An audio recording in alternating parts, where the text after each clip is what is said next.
All right, friends, welcome. It is week 5, day 1 of the MERN program. I hope that you all had such a wonderful time for Thanksgiving. I hope that you had a great holiday and that it was very, very, very good for you guys. We are jumping in. We are kind of on the back half of this. We've got really 2 more weeks, so this week and next week until we start our exam period.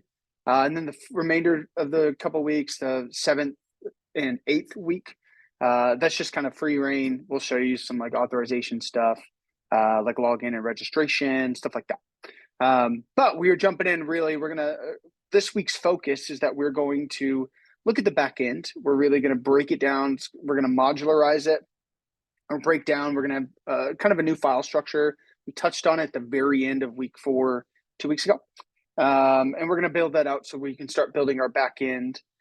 Before we jump in, just a couple of housekeeping things. We have discussion questions that are due.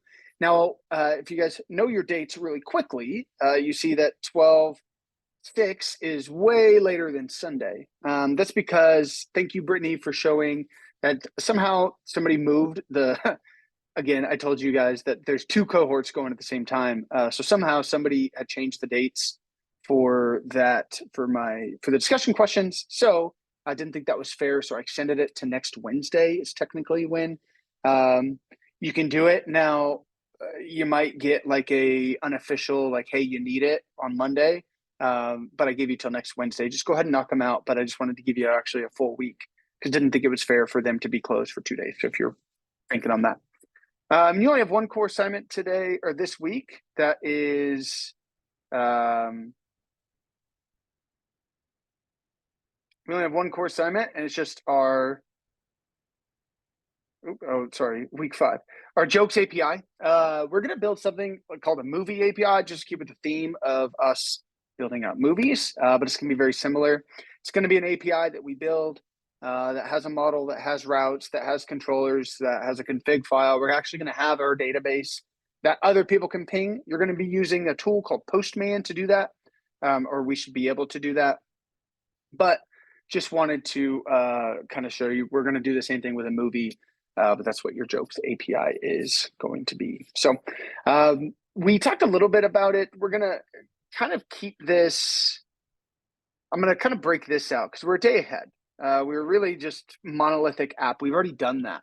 Now what we're going to do is we're going to start building our modularized CRUD app. And so what I want to do is, because we've got, kind of this week and all of next week, what I typically do is I do a lecture on kind of at end of this week, beginning of this week. I do kind of a full out build, a front end, a back end that's going to emulate and look like the exam. And then usually on Thursday, I do a deployment.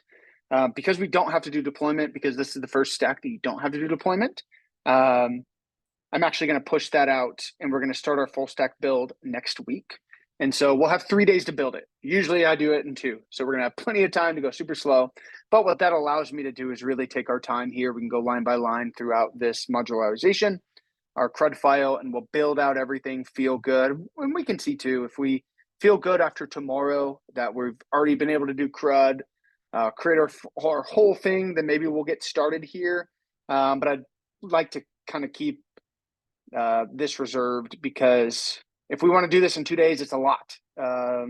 Really, I mean, we're going to be cruising. Whereas if we can kind of break it down, you guys can make sure you understand. And it's not like we're crushed for time because we have basically an extra class to deal with. So that's the plan for the next couple of weeks. Just as a reminder, and we'll talk more about the exam next week. I'll really kind of go through, show you what it's going to look like, something like that. Obviously, I can't show you the exam, but kind of give you a walkthrough. I'll create like a wireframe or use something that kind of looks like this for a full stack application, so you guys can really get the feel for it. But starting next Friday, what I'll do is in the morning, everybody that has 90% of core assignments completed, you will get a belt exam code. And then if you don't have 90% of core assignments completed, then over the weekend, if you do get to that 90% mark, you can hit up a TA. They can go check it. As long as that's the case, then you can get your code. Now those codes are good for 24 hours in the sense of they're good for 24 hours once you input your code. The code will last through the end of the stack. So it's not like that specific code's only 24 hours.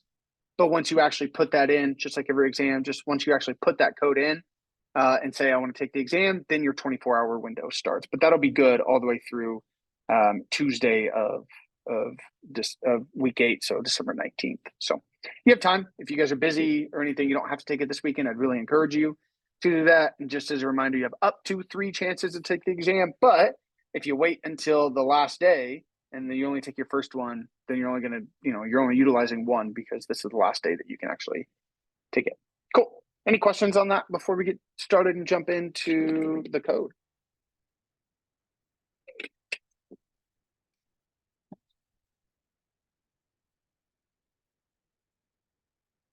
Cool. Let me get chat open and then we'll get started. Okay.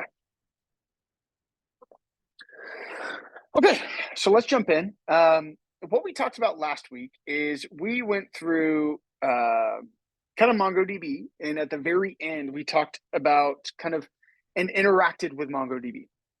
We downloaded it, we looked at it, we looked through the different kind of things between documents and tables, and I said that over the week, if you guys wanted to, or over the kind of break week, if you guys wanted to dive into this stuff, that'd be great. Again, not necessary for you to know because we're going to use a tool called Mongoose. But if you guys did have some extra time and you jumped into MongoDB, it's a great kind of thing to know and have. But we're going to be able to do some different things with that. And again, we're introducing this idea of Mongoose. And so Mongoose is really a way that we can, it's just a library that we can use to interact with our MongoDB database and our Express application. Much easier. It has its own list of methods or functions. So instead of having to do some of those kind of native MongoDB commands, we can do things with Mongoose that just makes it a little bit simpler. And that's what we're going to do. So what I've got here is I just got this lecture, and we're going to kind of lecture 1, and we're going to treat this as really if you just got a project. Now mine's called lecture 1, but think about that as your project folder. We're going to do a few things, and moving forward, when we get into full stack applications, you're really going to have 2 portions of this. You're going to have what we're going to have one folder called server. So I'm going to mkdir server. And if I say ls, great. And now I've got my server. Obviously my class overview is just for this class, but pretend that isn't there. And then the second one is we're going to have an npm create read at latest. And we're not going to do anything with this for a bit, but I just want you to see. One little secret you can do is also type the client or the package name right after, or the folder name, and then it'll create that. Again, we're not going to use this, but I just want to show you that we can. Perfect. Great. And then now if I say ls, I'm going to have my client and my server. Now one's going to be my front end. That's my client. Back end is going to be server. Again, we're not touching the client for the week, but I just want to show you that's typically how your projects are going to be when it comes to full stack. Cool. So let's cd into server. And there's a few things I need to do in order for me to kind of get started here. We talked about when I have my server folder. Can anybody remember? This is like I know it's been 2 weeks. We had a Thanksgiving day. Anybody remember sort of the first things we need to do when we jump into the server folder? There's a couple different things we can do. You need to do like npm init-y, and then you also What does that do? I think it creates I'm sorry, I forgot. No, you're great. No, you're right, Brittany. It creates our package JSON. So it creates this file that basically says this is what our dependencies are. We're good to go here. So it created the file. So that's great. That's the first part. What else do we need to do? I think you also need a server.js, and then you also need to install Mongoose and Express. Absolutely. So I'm creating my server.js, did that. And I could do, I'm going to say Express and then Mongoose.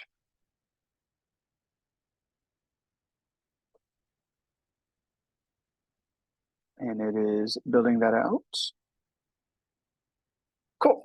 And so now my package JSON, we should see we've got, we have Express and we have Mongoose. Awesome. Great.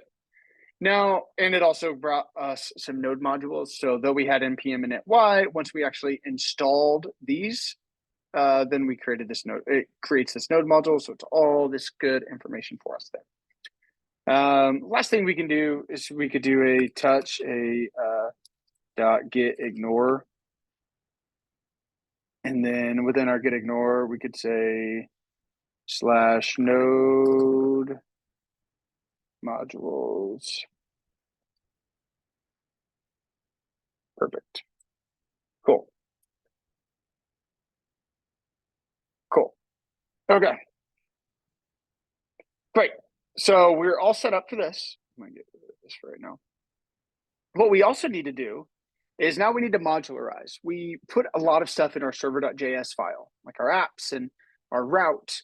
We got all that set up and it was working, but you can think if you're building a big application, that can get really, really congested and get kind of confusing, right? Especially if something's breaking, you have to go through it. If there's thousands of lines of code, you have to figure out, well, where is that issue coming from? What portion of it? Where's the function? If you find the function, you have to go through and scroll or Command F.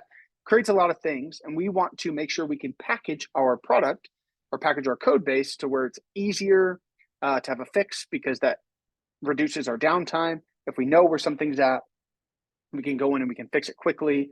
It helps with our user experience. So we are going to break out, instead of just having it in one file, which is what we call like a monolithic application. It's just all one big file. That will technically work. We want to modularize it, break it out into small little pieces. So that way we can, again, be able to debug, break everything down, and it's a little bit easier for other developers to use. Not just if it makes sense to ourselves, but does this make sense to other developers? And you can see here on the platform, and which is what we're going to follow. I'm going to change some stuff and do some different things, but we're going to kind of follow this a little bit. There are 4 different folders we need. We need our config folder, a controllers, a models, and a routes. So let's go do that. So what I'm going to say is mkdir, I said config, controllers, routes, models. Perfect. Great. So you can see that we've got our config, controllers, models, and routes. It is annoying that node modules is between routes. I feel yeah. Between models and routes, it annoys me too. Cool. So we have our server.js file. We are good to go. Now we're going to sort of jump into, I guess we'll start with our server.js file because we've already dealt with that. So let's jump in. And there was a couple things that we did, right? We said const express equals require express. Can anybody remember what require means on the back end? Like if we were to do this on the front end, what is that? Is it similar to import? Yeah, exactly. Exactly. It's just import for the back end. Somebody asked a great question. If you push the file to GitHub, does the .getignore file prevent the file from being pushed? No, what it prevents this folder from being pushed. It's saying, hey, whenever I push this to GitHub, don't worry about this folder because it has all this junk in there and it's too much. But yes, exactly. This is require is basically our import, right? Just on the back end. So you can't say import, you have to say require. Great. Done that.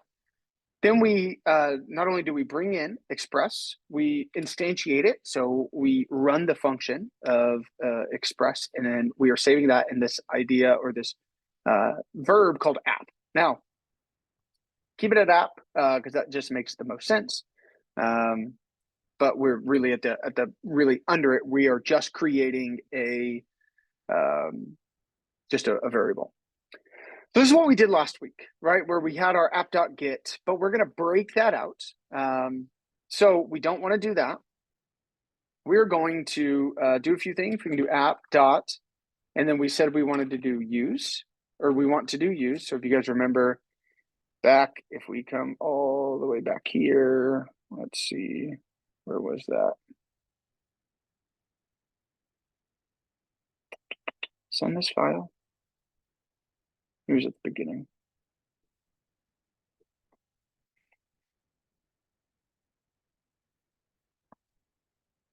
I'm doing it a little bit different than the platform does, just because stuff that we've already dealt with. We did app.use express JSON, and we did URL encoded and extended true. So let's do that exact thing. So I want to app.use express .json, right? And then I think what we actually had was we had two of these. We said app.use this guy, right? Just like this, right? What we can do to kind of make it a little bit easier if we wanted to, doesn't matter. But we could just, instead of doing two of these, I could just do something like this. I can just do comma. There we go. Just like that. Both of them work fine. It doesn't matter which way you do it. If you want to do it in one line, or you want to do it in two, it doesn't matter. But we're saying immediately, I want you to do that. And then the last thing we did before we kind of jump into what we're doing is we have two options, right? I could do it something like this, where I don't create a port, I just listen. Or I could have said, cons port equals 8,000. And then right here, I just say port. That's what we had done. And we could have called it in there too, but fine. But this allows us, okay, cool. We know our server is up and running. This is kind of what we did last time. And we did all of our routes within this file. But now we're going to kind of break that out. Cool. So that's our server.js. Are there any questions? This is what we've already done, but are there any questions real quickly on this? I know that this is all just recap, but just wanted to make sure that we're all on the same page before we move on to the next thing. Cool. Great. Now what we're going to do is we're going to jump into our config folder. So what we're going to do is we are going to connect our MongoDB with Mongoose. And so what we can do, and it's a-okay if you do this, you can just copy this, especially when you're getting started. But when I first get in here, I need to go into my config folder. And we see that we're going to have a mongoose.config.js. So I can come in here. I'm going to create a file that says mongoose. Mongoose.config. Let's delete that real quick.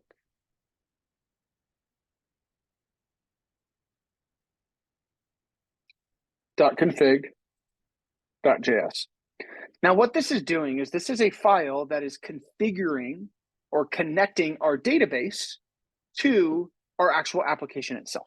And we'll see, this might be, we're going to hit portions of it. We're going to try to at least finish the modularization today, and then we're going to dive into the other stuff a little bit later on. But yeah, this is us connecting to our database. So let's go through it kind of line by line and see what it's doing. Const mongoose equals require mongoose. Again, we are importing mongoose from we're importing mongoose so that way we can do certain things like utilizing the method of connect. Now, what this is this is our pathway, or this is our string. So if we remember back to, let's do MongoDB compass. Let's open this up. Sorry, I should have had this open. Cool.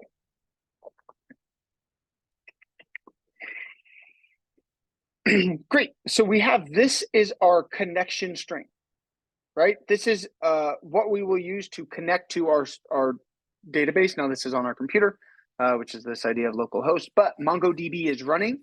So this is what we call our connection string. Obviously, if you have something different here, you're going to change that to right here. You don't need to touch this typically. I wouldn't. But we have here our connection string. Now it does look a little bit different because this is 127.0.0.1 colon 2717. Ask me later. Or 27017. 127.0.0.1 is the same thing as localhost. They do the same thing. So if you were to go into your computer and say 127.0.0.1, That's the same thing as you saying localhost. Your computer knows then. That's the same. So that's why here you see that. This right here is the same as localhost. Cool. Now, this is really important. This is going to be the name of your DB. Now we're making a movie DB, so I'm going to call this movie DB. But what will happen is when we run this file, when it actually runs, it's going to look for at my localhost 20 or 27017. It's going to look for a database called MovieDB.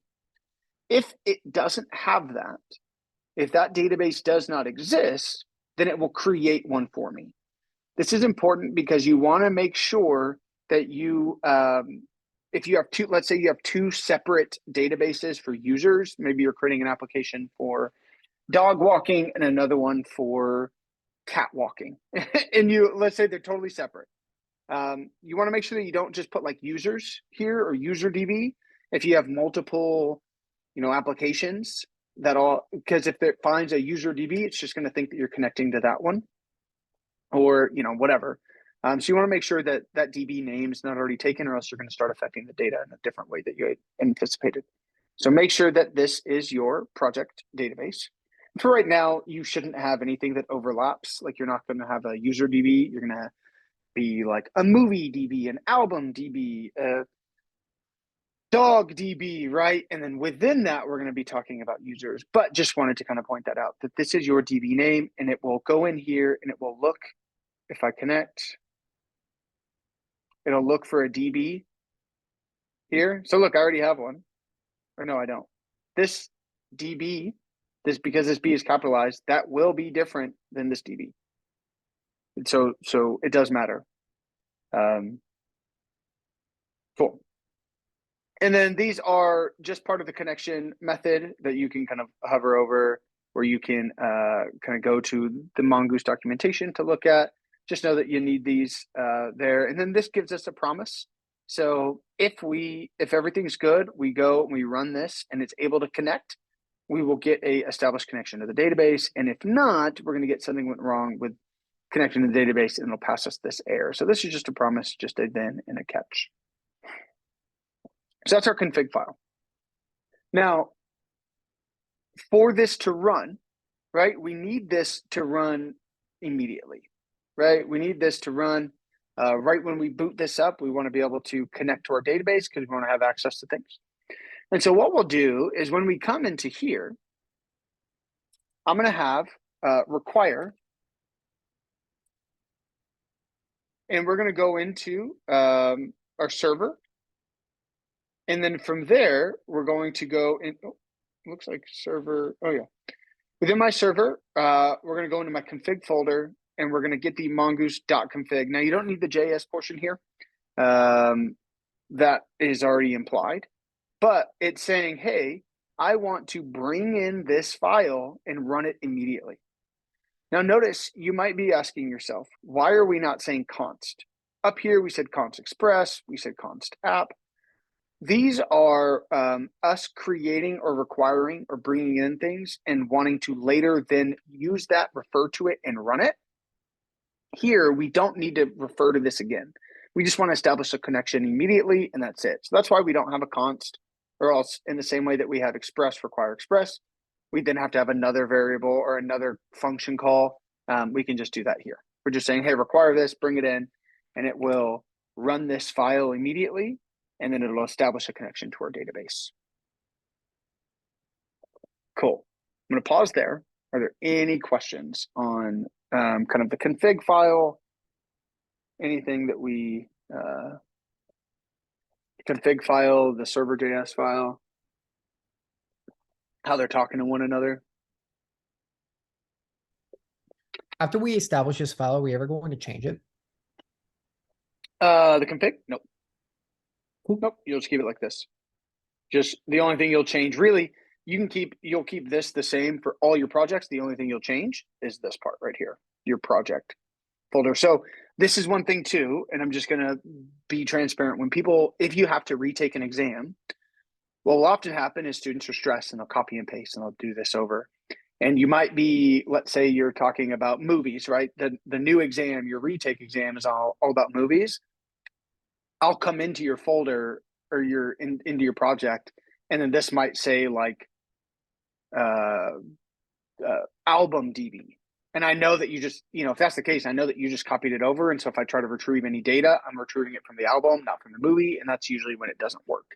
So if you do reuse this stuff, that's fine. You can. I'm a big advocate of reusing code, especially if it works and you understand what it's doing. But just make sure that this portion you go in and you do double check that, because you don't want, again, when it gets an exam, if you copy this even from a past project you've done or something that I do, you don't want to have that like built on, you don't want to have that an issue. Plus, if I do something for kind of the full stack walkthrough, and then my database name is here, and I do it in a specific way, and I know that this is my database, then usually an indication that you just copied my code, which is a little bit of an issue. So you can use my code, just don't copy it unless you really understand. Like, obviously, you can copy that because it doesn't make sense, but just want to make sure you guys are understanding code. But this is the only thing you have to change.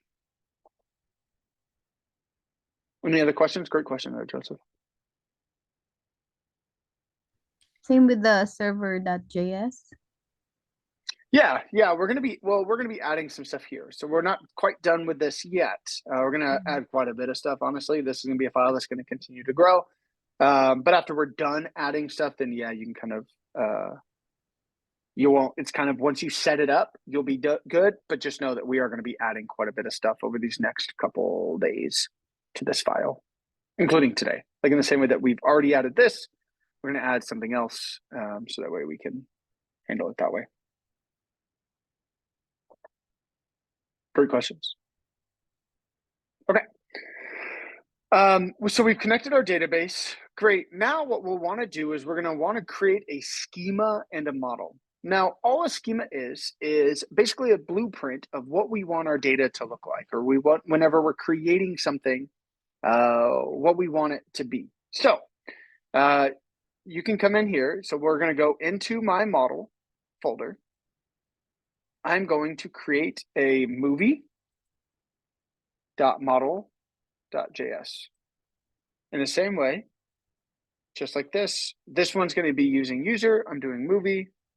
And now we've created this movie.model.js that's living in my models folder. Now, again, if we're creating a movie and we want to be able to log in and we want to have a user, you're going to have multiple files here.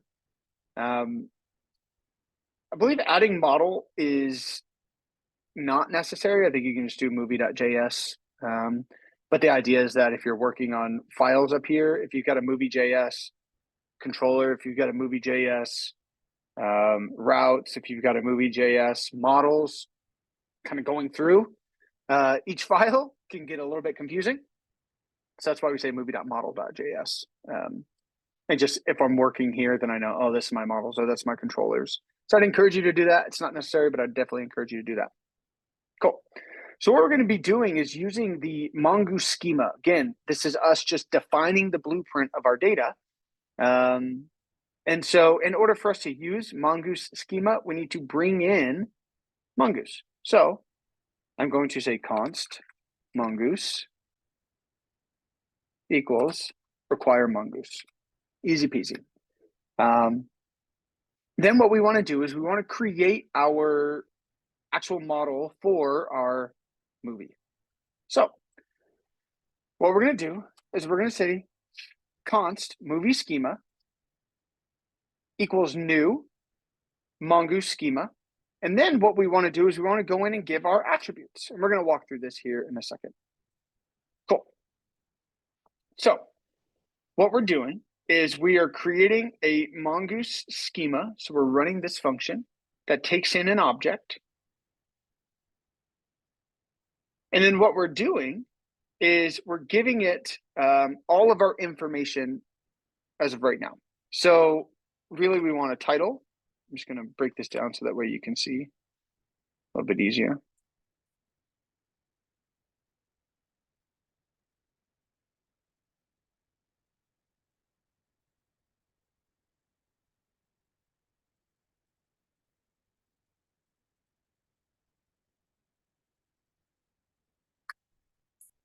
Okay.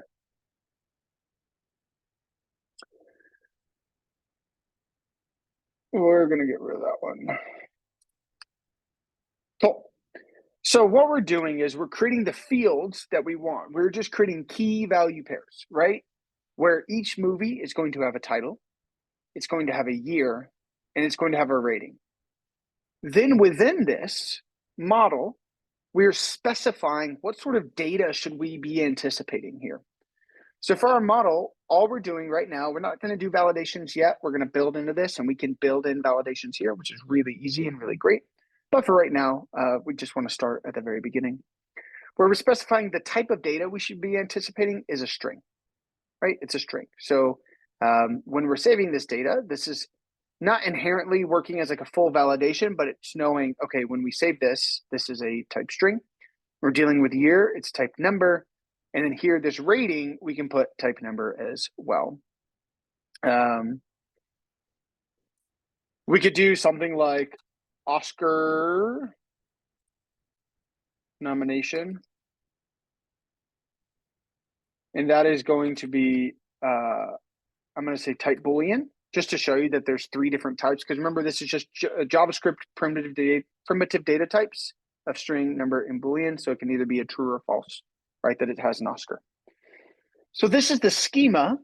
So every single piece of information or data that we have should follow this, right? That we have some sort of information. Now, you might be asking yourself, well, I thought that the whole thing with non-relational databases is that data can be fluid, right? It can change. That's true. That is a portion of that. But for us, we still want to set up some structure, right? Just because it can be willy-nilly, that's great for other things. If you're bringing in IoT data, if you are doing some other sort of data collection, then that's where a non-relational database really shines. But for right now, we are still setting up and putting a blueprint for us so that way we can have good data. We want to have good data. We want to have the stopgaps there. Now, the second thing we have is this timestamps true. What this is going to do is this is going to automatically, whenever we create or create a movie, it's going to automatically put a created at and an updated at time. And it's going to self-manage those. And so obviously the created at is going to be at the time of creation. It's going to put that. But then every time we modify that exact entry, it's going to modify that updated at, so that way we can continue to follow that. So that's great. It's something we don't have to deal with. So if I'm actually looking at MovieDB, movies, and I see this, we have this created at and updated at. This is automatically generated for us. Same thing with this ID. We don't have to put that. That is automatically generated by MongoDB for me. Cool. Great. Now you see we have, actually, I'll stop right there. Is there anything else? Anything else that you need? Any questions, any thoughts there? Just put a 1 in the chat if this is all making sense. Put a 0 if it does not.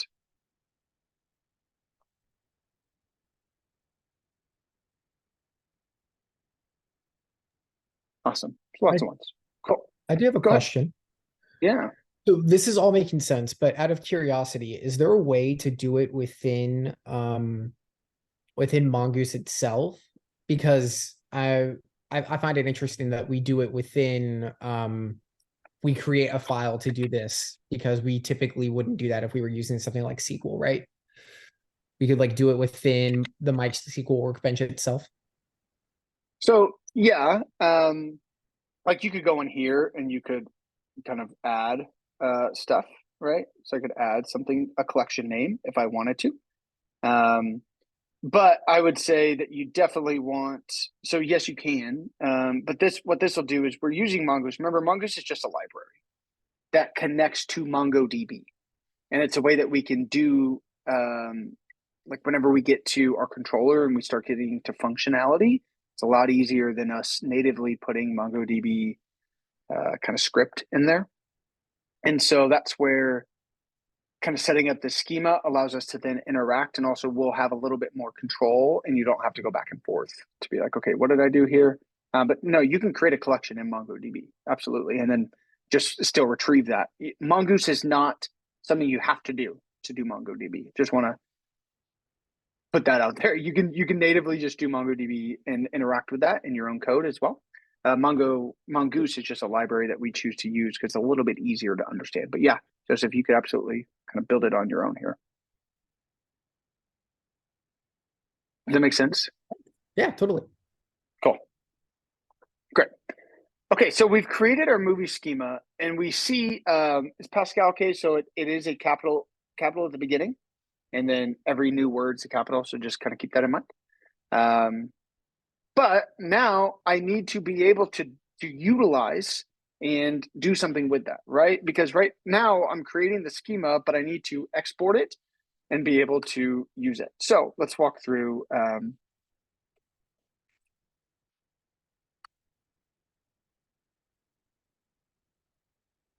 Perfect. Let's see.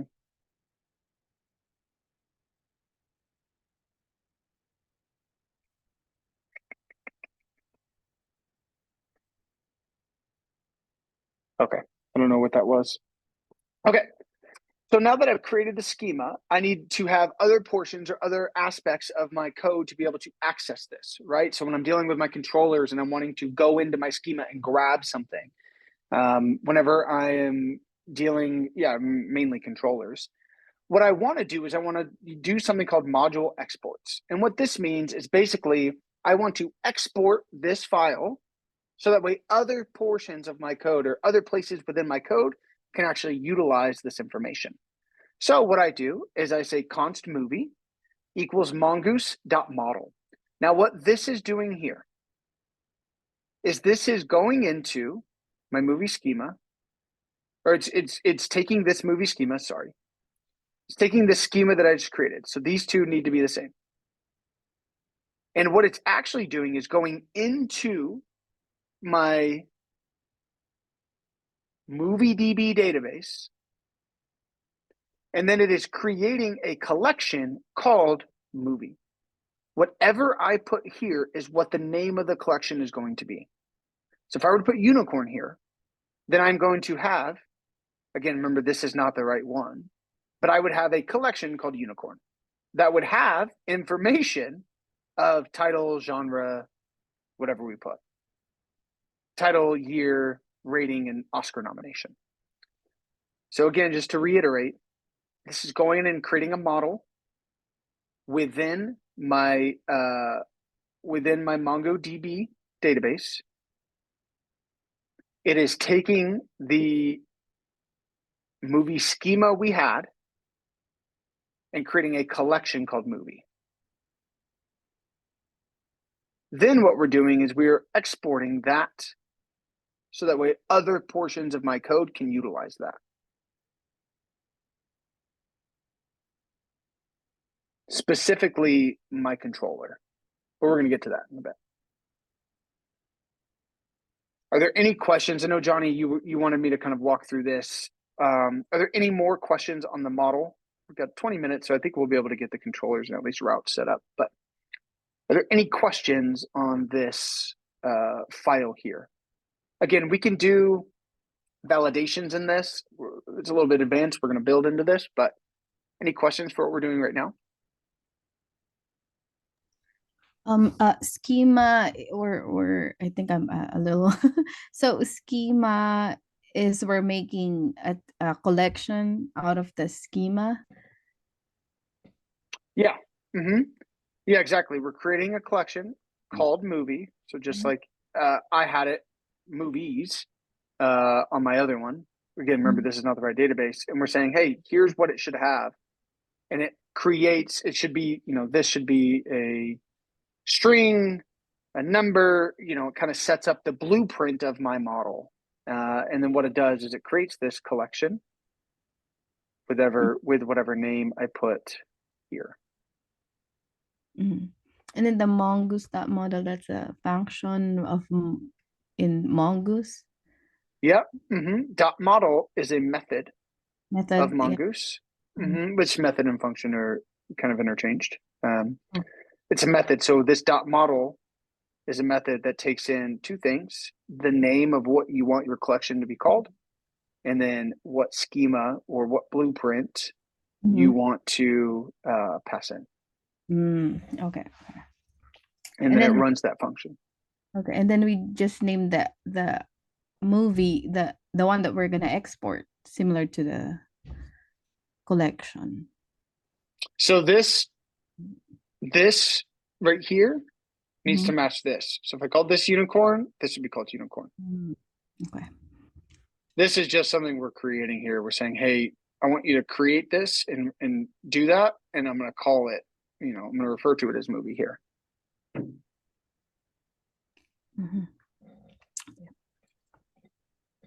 Yeah. Thank you. Yeah. Johnny got a great question in chat. So you're creating a collection, and is that collection limited to holding only data in the form of your schema? I don't know, because you can update your schema. You can go in and update later on. Let's say that there is something different that you wanted to add. You can eventually, again, that's part of the whole idea of it can change. So if we want to go in, we can change that. That's a non-relational database. But yeah, we can go in and add in other things. Right now, I mean, you're not going to, especially for this course. But yeah, eventually you can add in other data as well. So it's not strictly tied to that.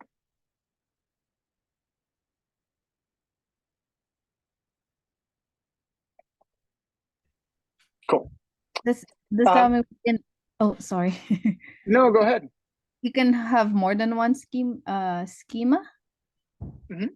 Yeah, so we could have right here, I could have a user.model.js, and then I say const mongoose, require mongoose, and then I could create a go in, and I could say const user schema equals new user schema, just like that. And so now I would have within my database of MongoDB or MovieDB, sorry, I could have two collections, a movie, just like this, and maybe another one called users or user. So you can definitely do that as well. So you'll have multiple, and this is what you'll typically have is like multiple models. And so each one has their own individual schema. And that's where this idea of dot model will come from, because it's going to get a little bit confusing once we build, like when we build our controllers and our routes, if we just said movie.js, and if we look up here, there's going to be a bunch of different files that say movie.js. So we want to specify. But yeah, you can have multiple schemas. I mean, obviously not within this schema, but you can have multiple models. Got it. Thank you. Yeah, of course. Okay. Let's go into controllers. And what we're going to do is we are going to kind of create our first controller. Now, there's a whole bunch of stuff here that I want to that you guys can walk through. We're going to kind of, again, we're starting a little bit slower. And so we're going to build into this. So we're not going to do full CRUD. We're just going to basically maybe do this one. But let's go ahead and build out my movie controller. So if you come here, you can see that we're going to navigate to our controllers folder, and then we're going to create a singular, instead of controllers, a singular version of movie.controller.js. So if we come here, movie.controller. So my controller is where my functionality lives. So if you guys remember back when we had our server, let me get rid of this here, we had that app.get, right? We said app.get, and it had this where we had not only our route, but then what do we want it to do when we go to that route? That's what we've already seen. We're kind of breaking this apart. And we're saying, okay, we want to separate our HTTP method that's being called, so our app.get, post, put, patch, or delete, and the actual route itself. We're going to separate that from the actual functionality of what it's doing when we go there. And so the functionality portion is what our controller is called. So if you guys have taken like a Java, then you guys probably know exactly what I'm talking about.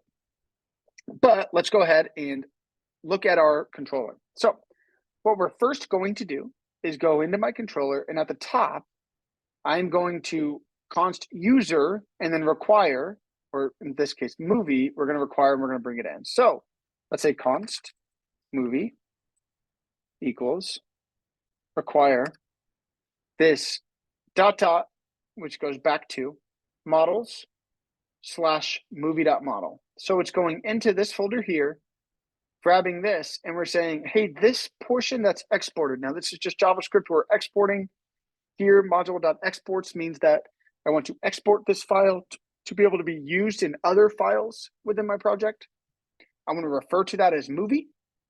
So what I'm doing here is I'm saying, hey, const movie, let me go get that, require. And so whenever I run this, remember require is just going to run, it's just a method, it's importing. And so when it imports, well, what are we importing from this? Well, what we exported, right? This, it's similar to like a return for a function. Now, function just becomes whatever it returns. What we're doing here is we are returning, you can sort of think about this as our return of our file. We're returning the movie, which is a model. So now I have access to this model. So that's all that this is doing. And what I'm doing here is saying, hey, I want to run that. And so now that this function comes in, you know, just like a function, I'm getting back my movie, and let's save that as movie. Does that make sense? To see, Johnny, I was trying to answer your question at the same time. Does that make sense? That really all this module.exports is doing is you can think about this as the return of the file. Does that help?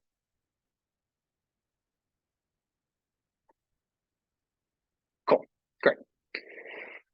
Cool. So we're saying, all right, I want to be able to use this movie now, or kind of interact with this model.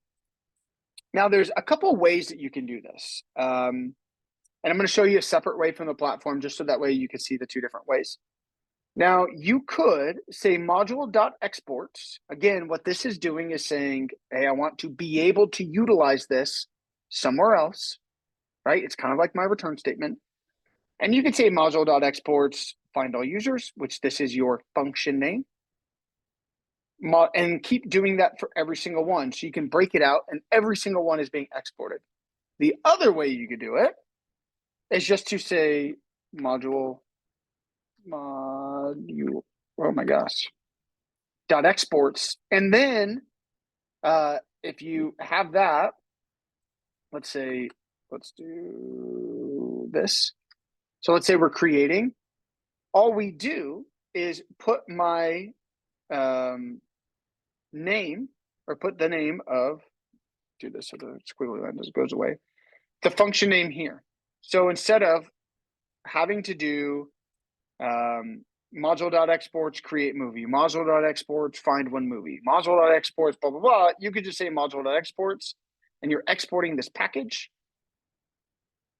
right? This object that has a key value pair of all this information. So just again, it doesn't matter which way you do it. If you want to do it like the platform, you could say module.exports find all users, module.exports find one single user. You could do that, that's fine. Or you could just do it module.exports, put that one time, and then it works the exact same way. So I'm gonna do get all movies. So what I could do is in the same way, if you guys remember in our server.js, I had the app.get, and I have this rec res, right? And I respond and get, let's just do this, just so we can understand. In the same way that this is what we had, right? We said we're gonna break this part up. We're gonna break up the HTTP method and the actual route itself and the functionality. So all we're doing is working on the functionality. Now we're giving it a function name, so that way we can refer to it. And it still operates the same way. It is a rec.res. And before we jump into all this, I'm just going to do something similar to where we can do res.json hello world. That's all I want to do. So let's go into my controller. Cool. So now whenever I run this method, all it's doing is it's going to run this res.json. Okay, that's my response, and it's going to respond with hello world. Cool. Now the last thing we need to create. So don't worry about kind of this stuff. It's a little bit probably too much. Maybe what I'll do is I'll do this.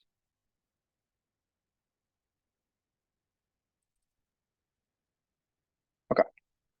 I don't know why that's an issue. Remove this comment to code, whatever.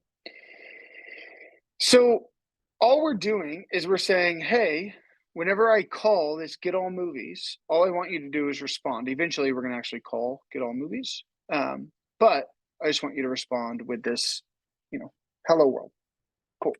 Well, how do we know when to call this? And this is the last portion of what we're going to kind of do today is we are actually going to build a route. We're going to create an entire routing system that dictates when to call this. So what I'm going to do is I'm going to come in here, I'm going to create a file, and you probably guessed it. You can probably guess what I'm doing. I'm going to say movie.routes.js. So because we are doing multiple routes, we do this as routes versus a singular model. So just wanted to kind of talk about that. Now, what I need to do is I need to be able to use this controller or get access to this information, right? And I'm already exporting it here. Because I have this module.exports, I can now use that information or use all of these functions anywhere within my code base. So what I can do is I can go into my routes and I can say const. Now I'm talking about my controller, right? So I'm going to call this a movie controller. And I'm requiring, so importing that file of my movie controller. So I'm importing and getting all of those functions that I've just created. In this case, we've only created one because we have to get all movies. But if I have a whole bunch, I have access to that. That's important because now we are setting up our exports, our routes. And so what we do is, again, guess what? We do module.exports because another part of our code is going to need these routes. We take in our app, right? That's all it is. You can just keep that here. And then we're saying app dot, and then we can do and set up all of our different routes. Now, we don't have all these routes yet, but we will. But you could see that all we have here, and this should look familiar, is app.get. The actual route itself. So in this case, localhost 8000 /API/movies. And we're saying when somebody goes to localhost 8000 /API/movies, what I want you to give them back is I want you to go into my movie controller and run this function of get all movies, and whatever that gives back, that's what you're going to give to my user. So my last thing I need to do in order for this, and we're going to test it and run it, is I actually need to bring in, because remember we're exporting my routes, and we're going to walk through all this real quickly one more time. So if you guys are, I know this was a lot today, we're going to keep walking through it. Because I'm exporting my routes, I can have access to all of these routes somewhere else. That somewhere else is going to be my server.js. So what I'm going to say is const all. I could just say something like, I'm not going to put all my movie routes. I can just put movie routes. equals server.route/movie routes, which is this file. And so now my server, as this is spinning and running, when something is being looked at, so when an API is, when we're running it on Postman, it's going to be able to utilize these routes that we've created because it's brought them in. But in the same way that, remember I said, we just want to run this and it is good to go, versus if we create a instance here where, or we create that as a variable, then I need to call that somewhere else. Well, if you were thinking about that, then we have this movie routes and we pass it our express application. So this is sort of the last piece to bring everything together, right? Where I am creating my routes, I created my routes, I'm requiring and bringing that in. This is my server. This is what everything is running on, right? And then I pass in my express application. So when somebody goes to localhost 8000/API/movies, what it does is it goes into my routes and says, okay, what do I need to do? And it checks all of my different routes. It says, are you API/movies? Yes. Cool. Are you a GET request? Yes. Cool. What do you want me to do? I want you to go into my movie controller and I want you to run this get all movies. So then it goes to my movie controller and it goes, and let's say we had a bunch of different functions. It would say, which one of you is get all movies? And it would kind of go top to bottom and it would get all movies. It says, okay, great. I've got a request. What do you want me to do? And we said, we want you to respond with this message of hello world. Right now, we're not doing anything with our movie model, so we're not really touching that. And it says, okay, great. And it goes and responds and gives that back. That gives that response for our request. Now, if we were to kind of look ahead here and we were to do this, what we're going to do is we would then say, okay, I found my get all movies. Well, what do you want me to do? And it's like, hey, I want you to go into my movie model and I want you to run .find on that collection. I want you to run .find on this collection here. And it's going to say, great, Mongoose is going to do that for me. And it's going to run .find. And then it's going to say, hey, if everything is good, it's going to give me back something. Right? It's going to give me a response back. I'm going to call that all movies. This is what I'm calling it. And then I can console log all movies, or I can give back all movies. I can do whatever I need. But if there's an error, meaning like, hey, that doesn't exist, then I can get this error here. And so you can see that it's all sort of pieced together. Why we have to export everything is because our server needs to have access to our routes need to have access to our controllers need to have access to our models, which is then accesses our database, and then it kind of goes back, right? And we give it a response so that way our user can actually bundle, have that information, and then see it or visualize it. I am going to, we can go ahead and test. We got 1 minute, but let's go ahead and test. So I'm in lecture 1. I'm going to cd into server. I'm going to nodemon server.js. Something broke.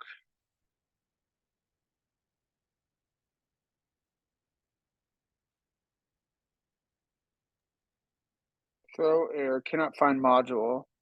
Config mongoose config. So, did I spell it incorrectly? Let's see. Let's go into my server.js.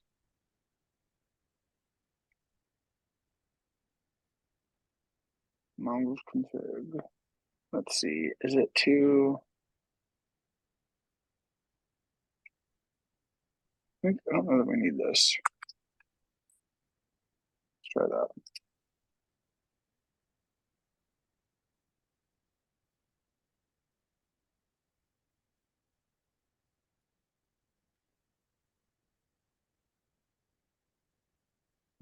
Okay, so we got a new error.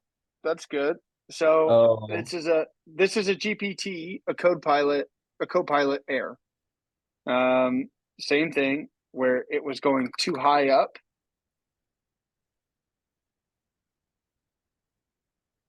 Cool.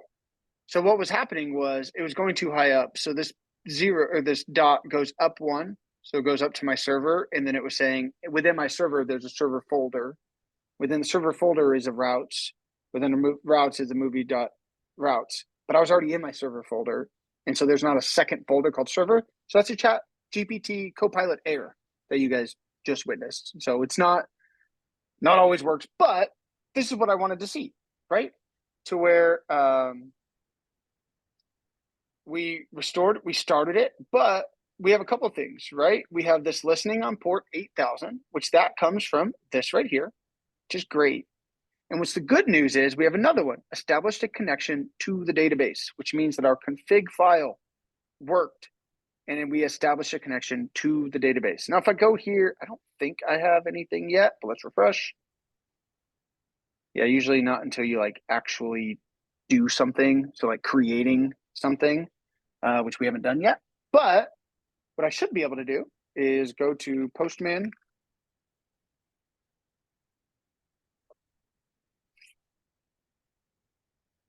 Run a GET request. Oh wait, is that actually, I might have messed up.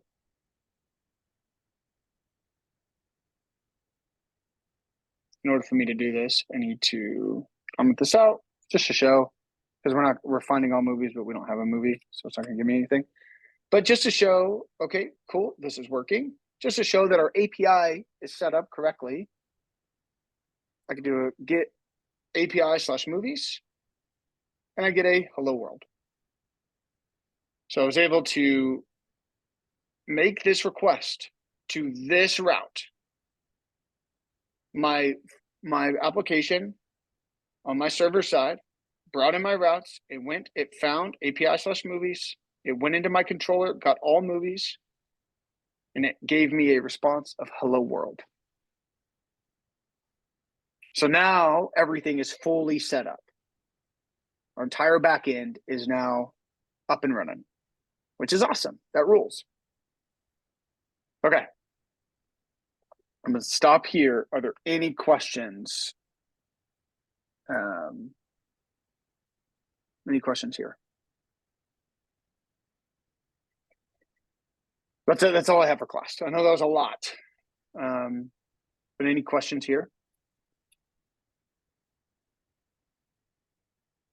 while you guys are thinking of questions, just one thing to note on top of that, Will, and coming from a student perspective, now that we see that JavaScript is pretty vast on setting up the backend and the front end, there's a lot of different places you can make errors, for example. So when I'm building a full stack MERN project or JavaScript, it's really nice getting to this point in your project where you know your backend is working because you're established a connection to the database. So what that really does for our duties as a developer is it eliminates 50% of error potential. So like you can kind of set up your app either way, but as we move forward, I think you'll find your own personal taste, but I like setting up the back end first primarily because that way I know I can focus on the front end. And if my app starts breaking, I know I've already thoroughly tested my back end. It's all connected right. So I kind of modularize my workload, if you will. So just something to kind of point out that, you know, setting up the back end is a task in itself. So it's always nice to maybe focus on one at one time and the front end at the one time. But anyway. No, that's a great point. That's a great point, Garrett. I actually also like setting up the backend first. What's really nice too is some of this stuff, especially when you get into an exam, isn't going to change. So like your config file is not going to change. All you have to do is go in there. So you can go into the exam, especially if you're trying for like a red or black belt, you can go into the exam with this file, just knowing, oh, I got to change this, right? Your server JS is going to be basically the same, except this needs to be changed. And then that's not going to change. None of this is going to change except this portion here. So you can go in and set up some of that stuff prior, and then change it accordingly. Sure. Johnny has a good question about something in the server file. This one right here. Yeah, can you explain the require routes app line in the server? Yeah. So what this is doing is this is again importing, right? So we're just importing this file that is what this is exporting is all of my different routes, right? Because remember, this is sort of the beginning. This is where everything kind of runs through. And so what this is saying is, hey, I want to be able to have access to my movie routes in the same way that I would have if I had user routes. I would also need to bring those in, right? Because this is sort of like the brain of my backend, my server.js file. And so all this is doing is it's saying, hey, I want to have access to this file here and everything that's exported / think about it as a return from a function. And what that is all of my different routes. Like if I were to, undo these, then here are all my routes that I will have access to. Cool. Then what that's doing is that sharing these routes with my Express application. Right? I'm passing in that and saying, hey, cool. With these routes, let's operate it via Express, which is kind of my middleware. So that way, as my user is interacting with my application, I have access to these specific routes. And so that's what allows us to, go and say localhost 8000 /API/movies. Localhost 8000 comes from this right here, right? This server file.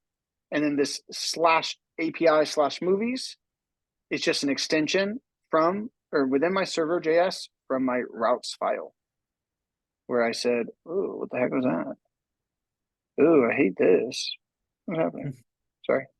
Where I said, /API/movies, and it's a GET request. So as it is getting requested, whether it's a GET, a post, a put, a patch, a delete, or whatever, it'll kind of go through here. It'll have that information and it'll say, oh, cool, I have a .get, and then it goes into the controller and then does whatever it needs to be. So it's just a way to connect and have access to the actual routes itself.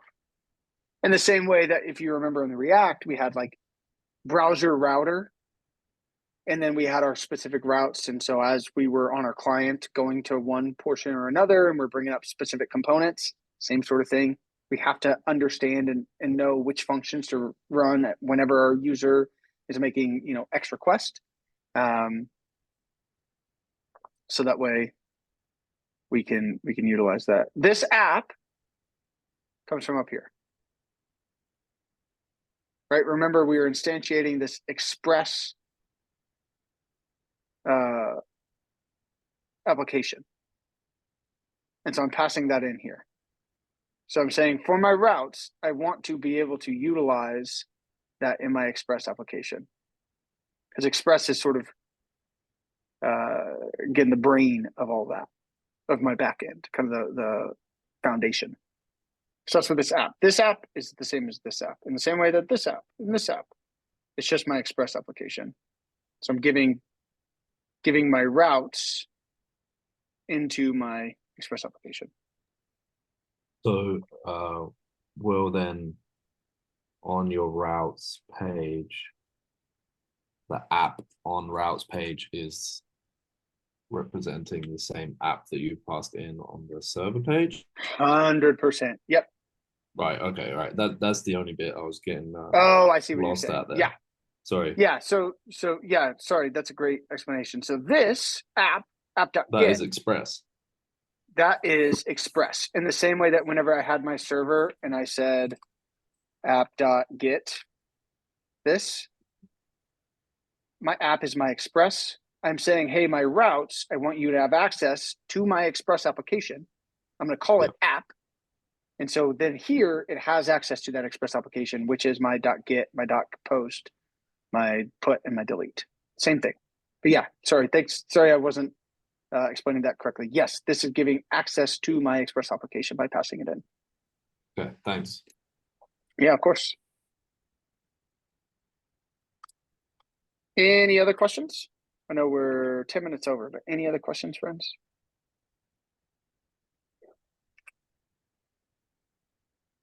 Okay. Cool. Well, I hope you guys have a wonderful night. Tomorrow, we're going to keep going on with this. We're going to build out our models a little bit differently where we actually can add in some validations. I know this was a lot today, but I wanted to make sure that we got all of that set up, and then we can kind of build accordingly, build out some of our create, read, update, and delete aspects, and actually start interacting with our database. So that's going to be over the next 2 days. I'm not trying to overwhelm you, but today it was just a lot, and I'm sorry. So other than that, I hope you guys have a wonderful, wonderful night. Take care. Thanks.